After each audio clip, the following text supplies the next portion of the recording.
Okay, Shirley, we're ready to get started. If you would, tell us about the quilt that you have here today. Jean, you've brought a beautiful and interesting quilt today. Tell us about it. Will you tell me about the quilt that you brought for us today?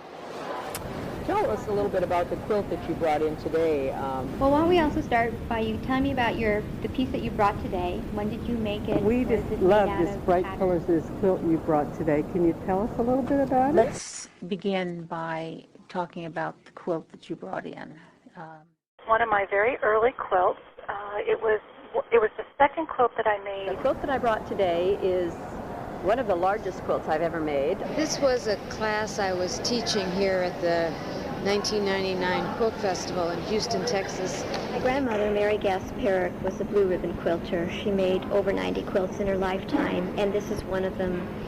And I had no idea, never heard of a quarter-inch seam or anything. I just figured, well, you just sew a bunch of squares together. And I just got this quilt back out and started working on it, so that was the third. I just kept on adding more stitches, so I kept with it.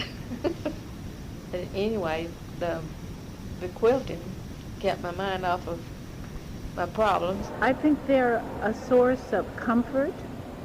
There is something just holding them sometimes in hard times, difficult times. I think cloth is very soothing. I think just, picking up a quilt can be a very comforting thing. Okay, tell me about which aspects of quilting you most enjoy, and also if there's one aspect you don't enjoy, let us know about that. I don't enjoy putting the binding on and the sleeve. I hate binding, and I hate stitching it down. So that would be your least favorite part. That's my least favorite part, is the binding. Some people say, oh, I hate binding. But, that's not me. I love binding because that means it's finished. What do you think makes a great quilt, or what makes a quilt great? That is, whether in fact they were a window to someone's soul, whether you looked at it and it brought tears to your eyes, or whether, as with many of the album quilts, it brought back a particular time and place, a sense of history or a sense of the person that made it. I think that makes a great quilt. And when somebody's hitting on all cylinders, when they can do it well, but their spirit's free, so they're not making something like the other one, and they put an unspoken passion into it, and I think you've got a great quilt. What makes a quilt great is the smile that goes onto a face that receives it. But they're not necessities. Mm-hmm.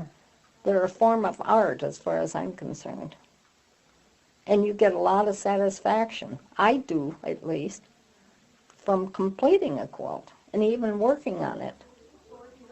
It's not a bad hobby to have.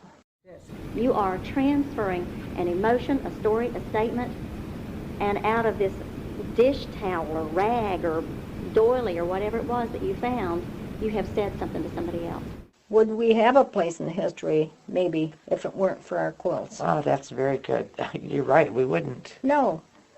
We're the people that are telling the story of our culture, and that's important. I always say, and I've heard many historians say, that quilts are like cultural documents. Indeed, for me, they are, because they tell our story of the story of our existence here in the United States, and every story that surrounds that, whether it be our families, our spirituality, the politics of the day.